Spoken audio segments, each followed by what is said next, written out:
Our day-to-day conversations are usually about agreeing and disagreeing. Today we look at some useful phrases in Swahili. Nakubaliana na wewe ama nakubaliana nawe.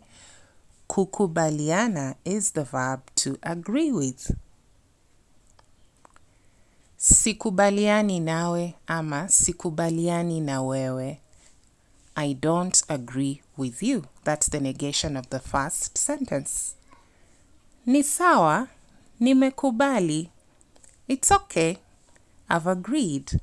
Kukubali is the verb to agree. Si sawa, sijakubali. It's not okay, I've not agreed. So that's the negation of the previous sentence. More examples.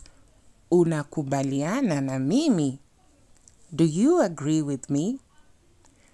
Anakubaliana na wewe? Does he or she agree with you? Haya, pesa sio muhimu. Unakubaliana na mimi?